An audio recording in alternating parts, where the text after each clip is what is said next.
ଜନ୍ତୁ ହୋଇ ମନୁଷ୍ୟ କେତେ ବା ଅଛଇ, ଏହାଙ୍କ ମଧ୍ୟେ କେହି ଜନ ଶ୍ରେୟ କରଇ ଆଚରଣ। ହରିବୋଲ। ପୁଣି କଣ କହୁଛନ୍ତି ପରୀକ୍ଷିତ?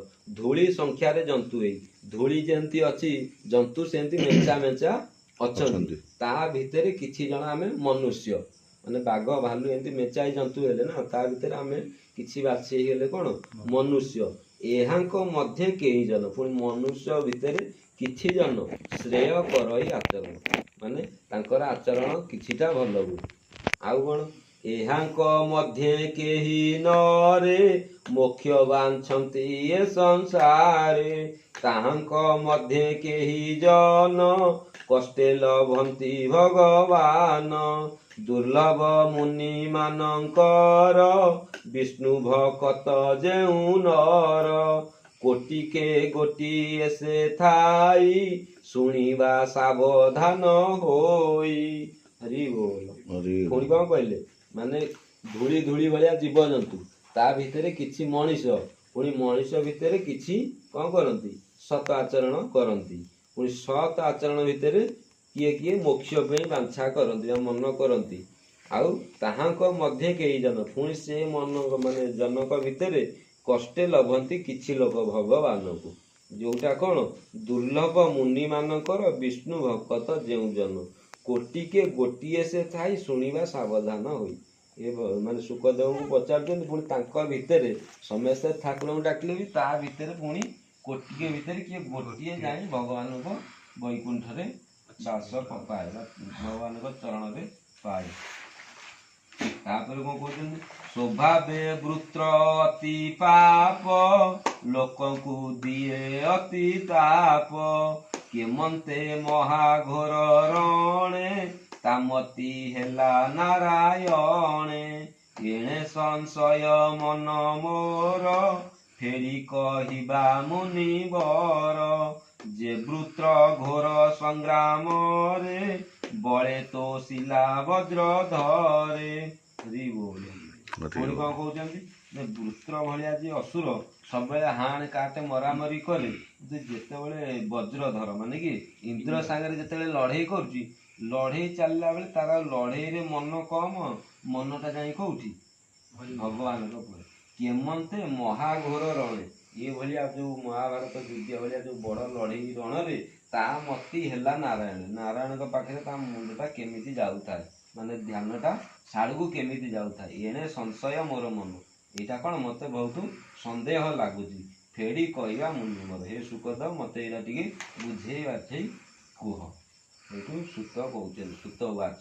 ସନ୍ତୋଷ ରାଜା ପ୍ରଶ୍ନ ଶୁଣି, ଆନନ୍ଦେ ସେବା ଦରାୟଣୀ, ହରସ ହୋଇ ମୁନିବର, ବଚନ କହନ୍ତି ମଧୁର। କାହିଁକି ନା ଏ ଯୋଉ କଥାଟା ଆମେ ଶୁଣିଛେ କଣ, ଶୁକଦେବ କହୁଛନ୍ତି କାହାକୁ? ପରୀକ୍ଷିତକୁ। ସେଇ କଥାଟାକୁ ବି ସୁତ ଯୋଉ ମୁନି ସିଏ କହୁଛନ୍ତି 88,000 ଲୋକଙ୍କୁ। ତେଣୁକରି ସୁତ ଏଠି ଟିକେ ପଶିଗଲା ଚାରିଧାଡି। ସୁତ କହୁଛନ୍ତି ଏଇ ଯୋଉ କଥାଟା ପ୍ରଶ୍ନ ପଚାରିଛନ୍ତି କିଏ? ରାଜା ପରୀକ୍ଷିତ। ତାପରେ ଶୁକଦେବ ମନ ଖୁସି ହେଇ ମଧୁର ବଚନରେ କହୁଛନ୍ତି, ହରସ ହୋଇ ମୁନିବର, ବଚନ କହନ୍ତି ମଧୁର। କିଏ? ଶୁକଦେବ। କଣ କହୁଛନ୍ତି? ଶୁଣ ରାଜନ ଏକ ମନେ, ଯେ ଇତିହାସ ପୁରାତନେ, ବେଦ ବ୍ୟାସଙ୍କ ମୁଖୁ ମୁହିଁ, ନାରଦ ତହୁଁ ଶୁଣିଛଇ। ମାନେ କଣ? ରାଜନକୁ କହୁଛନ୍ତି, ମାନେ ପରୀକ୍ଷିତକୁ ଶୁକଦେବ କହୁଛନ୍ତି, ହେ ରାଜା ଶୁଣୁ, ଏ ଯୋଉ କଥାଟା ମୁଁ ମୋ ମନକୁ କହୁନି। କଣ ହେଇଛି ନା ଇଏ କଥାଟା ମୁଁ କାହାଠୁ ଶୁଣିଛି? ବ୍ୟାସଦେବ, ଯିଏ ଶୁକଦେବଙ୍କର ବାପା, ତାଙ୍କଠୁ ମୁଁ ଶୁଣିଛି। ସିଏ କାହାଠୁ ଶୁଣିଛନ୍ତି? ନା ନାରଦ ତହୁଁ ଶୁଣିଛନ୍ତି। ସିଏ କାହାଠୁ ଶୁଣିଛନ୍ତି? ନାରଦଙ୍କ ଠାରୁ ଶୁଣିଛନ୍ତି।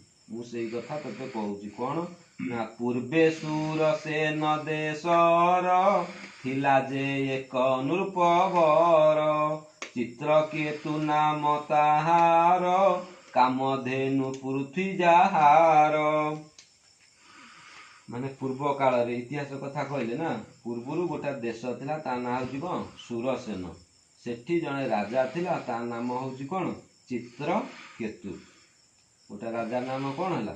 ଚିତ୍ରକେତୁ କଣ ହେଇଛି ନା 10 ନିୟୁତ ପତ୍ନୀ ତାର ରୂପେ କି ଦେବା ପଟାନ୍ତର ଯେତେକ ଥିଲେ ତାର ନାରୀ ପୁତ୍ର ଯେ ନୋହିଲା କାହାରି ଏମିତି ହେଇଛି।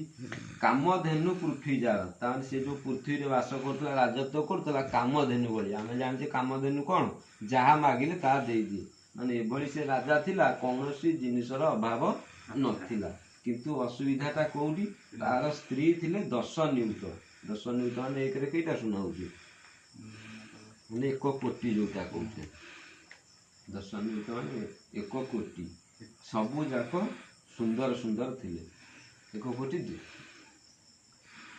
10 100 1000 ଅୟୁତ ଲକ୍ଷ ନିୟୁତ ବା ନିୟୁତ